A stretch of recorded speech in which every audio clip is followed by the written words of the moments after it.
kung makapasa kami ng batas, ng death penalty para sa mga corrupt na politiko at mga government officials, ikaw matatakot ka kaya na inamin mo na kanina na may kasalanan ka. Ngayon, kung meron tayong existing na batas na bitayin ka kapag ikaw ay nahuli, magawa mo kaya yung nagawa mo ngayon? Palagay ko po, maraming matatakot talaga doon. At Senator Bato, halimbawa papiliin ka, makulong sa Muntinlupa na habang buhay sa death penalty, anong piliin mo? Considering the condition, the living condition sa Muntinlupa, palagi ko piliin po ang death penalty. Sir, pipiliin ko Muntinlupa. Enjoying sa Muntinlupa, ah. Pwede ka pa magnegosyo doon.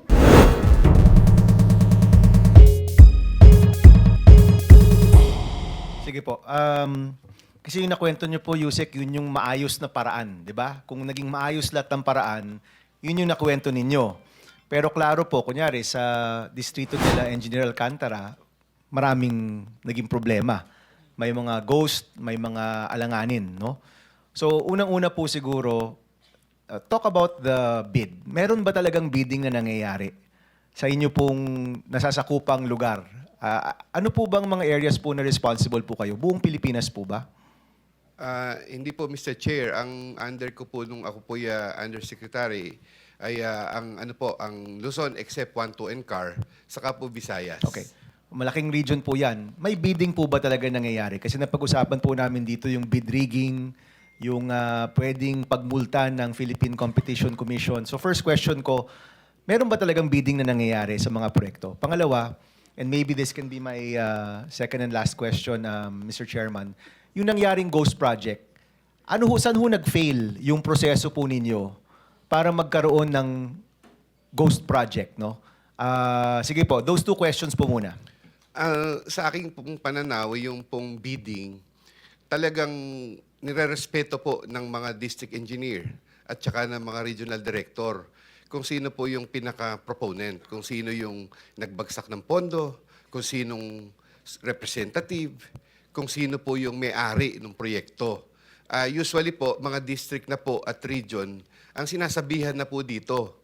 Kaya po, normally, kumbaga sa kwan po, pag sinabi pong kanila, napapatulong sa mga district, sa mga region, so pag po napatulong na ganun, of course, natutulungan po kasi nga alam naman na merong mga, sometimes there are costs, project costs, beyond doon po sa nila, yung mga tinatawag po ninyo na mga gastos na kailangan pong matulungan at mapunta sa kanya at maibalik sa kanya. So, doon po, may nominated po na contractors.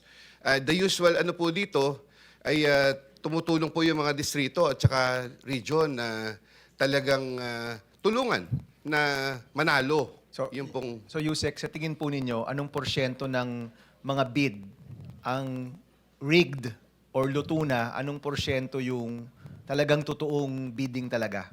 O do we assume na lahat ng bidding na nangyayari ay luto na, lutong-luto na? sa pananaw ko po, almost 100% Kasi wala po talagang napipilitan po ang ating mga district engineer, ang ating mga regional director. Pagka po kasi may nagbaba ng pondo at hindi napunta sa kanila, kutakot-takot na pong panggigipit ang gagawin nito. Kamukha po ng ating mga representative. Pagka po hindi napunta doon sa mga gusto nila, nagagalit po. Meron din pong areas na meron pong naglakad. Pag hindi po napunta sa kanila, talagang iipiting ka nun. Later on, ikaw pa po ang gagawa ng issues or kakasuhan ka pa. Yun po yung nangyayari doon. Mr. Chairman, with the permission of the Senator Aquino, anong solusyon nakikita mo para wag na mangyari yan? Would regionalizing the district engineering offices be a solution? Alisin natin sa district para walang pakialam yung congressman.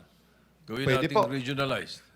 Mr. Chair, pwede po yan kasi pero meron pong unique areas wherein ang isang district ay talagang pinadadala niya sa region. Pagka po marami siyang kalaban doon doon po sa area. Meron pong nangyaring ganoon.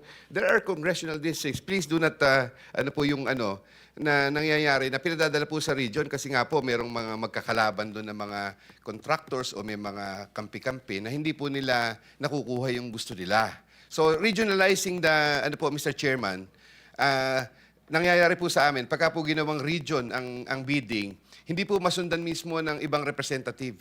Talaga pong pwede pong ganun dahil nangyayari po noon, iba pong kausapin ng regional director hindi po kamukha ng district na talagang parang localized. Yun So po yun. anong nakikita ninyong solusyon dyan with the permission of Senator Aquino? Anong nakikita niyo? Ano masasuggest ninyong solusyon sa amin? Para hindi mangyari, para magbago yan. Dahil mukhang sabi niyo nga, 100%. Nung sabi niyo, yung bidding, 100%, may anomalya. Tumatango si Engineer Alcantara. Anong solusyon na nakikita niyo dito? Sapagkat yun ho isa sa mga purpose ng aming investigasyon eh. Nagkakaroon po kasi ng pagkakataon, pagka po, yun nga po, medyo, meron po kaming detailed unit price analysis, pero sometimes it's being bloated. Yun po yung nangyayari. Although we conduct quarterly price monitoring scheme in the department, sometimes it's not being followed by the district kasi kung ano-ano na pong item yung nalalagay nila, ganun. Tapos po, ang mahalaga po dito talaga pong isagad yung presyo. Kumbaga kung ano po yung presyo ng kwan, to strictly monitor the standards and then the materials being used in a project. Minsan po doon po nagbo-bloat eh. Kaya po nagkakaroon ng pagkakataon na ang variance, kumbaga napapaliit po eh. Masyadong ginagawa po nilang kinokontrol nila na maliit lamang ang variance. Hindi po diba? Mr. Chair, ako, time ko na. Hindi pa, yung interjection lang. Interjection. We are looking for solutions. Yusek Bernardo, do you think kung makapasa kami ng batas ng death penalty para sa mga corrupt na politiko at mga government officials, ikaw matatakot ka kaya na inamin mo na kanina na may kasalanan ka. Ngayon, kung meron tayong existing na batas na bitayin ka kapag ikaw ay nahuli, magawa mo kaya yung nagawa mo ngayon? Palagay ko po, maraming matatakot talaga doon at hindi ko po masasabi, Mr. Chair, na mawawala po totally. Pero tsak pong mababawasan. So, mas maganda, meron tayong death penalty. O yun, coming from the horse's mouth, Mr. Chair, na umamin na siya, nagkakasala, gumawa siya ng kalukuhan, pero kung meron tayong death penalty, hindi niya gagawin yun dahil matakot siya. Senator Bato, halimbawa papiliin ka, makulong sa Muntinlupa na habang buhay, saka death penalty, anong piliin mo? Considering the living condition sa Muntinlupa, palagi ko piliin po ang death penalty. Sir, pipiliin ko Muntinlupa. Enjoying sa Muntinlupa, pwede ka pa magnegosyo doon. Pwede ka pa magnegosyo. Iba nga doon, negosyo lang siya po eh. Drug lord pa rin hanggang ngayon. Ando sa Muntinlupa. Thank you, sir. Mr. Chairman, I move to strike out that statement of Senator De La Rosa. Mr. Chairman, may oras Teka pa. muna, Mr. Ordered, it's ordered. Senator Aquino, just want, dun lang sa point na yun, I'm sorry. So, pinag-uusapan namin nila Senator Marcoleta eh. Alisin yung district, yung DEO, gawing regional. It's a lot better than what we have now, hindi po ba? Mr. Chair, We will formulate a law to that effect, restructuring the DPWH. Mr. Chair, may I po, nung una po ang narinig ko region ang aalisin at district ang ititira. Pero ngayon po, doon po sa proposal niyo, Mr. Chair, Mr. President, gawin pong region ang district. So ngayon ko lang din po narinig yan.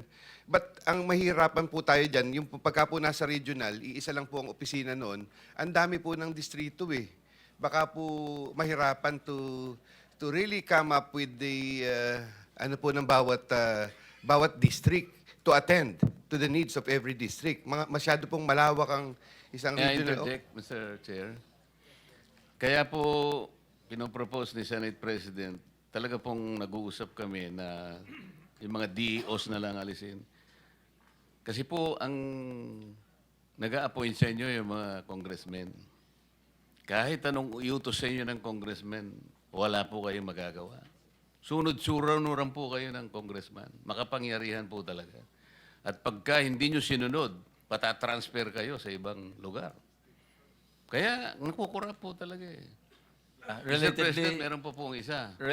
Payagan natin sa ating tuntunin. Huwag na nating bibigyan ng pagkakataon ng congressman o senador na maglista pa tayo. Doon nagmumula yun eh. O kung wala maglilista, pabayaan na lang natin yung executive pero kinakailangan sigurong bantayan para po yung paglalatag ng yung project macro, talagang panglahatan. Yung national impact kitang-kita eh. Hindi yung gagawa ka ng flood control dito, doon, hindi man magkakaugnay. Walang impact. O pagkatapos papasok ang congressman. Anong congressman ba yung sinasabi mo? Party list o regular?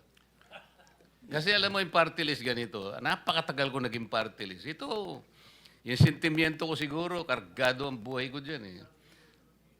Kasi kami, 150, 160, masaya na kami. Kung Toby, di ba? Ito inamin na po ni Secretary Bunuan eh. Regular, 1 billion. 150. Tingnan mo na, doon pa lang eh. Thank you very much, Senator Marcoleta. 1 minute, The 1 chair second lang recognizes Congressman Toby Chanco. He wants to... Iyan ko lang po kasi. No, Maglalagay po kami, Senator Ping, halimbawa, naglagay po, kasi nationwide kami. Kailangan po kami magtao po sa distrito dahil kukunin niya yun eh. Kami na nga po naglagay. Halimbawa, kung hindi ko po kaibigan, halimbawa, naglagay po ako sa Malabon. Alam niyo, kasi ang mangyayari po dito, pipiliin ko na lang yung kaibigan ko eh. Kasi po pag hindi ko kakilala, pag naglagay ka, halimbawa, 5 million lang nilagay mo dahil kukunti lang na iaabot mo eh. Kukunin po na regular. Salamat po.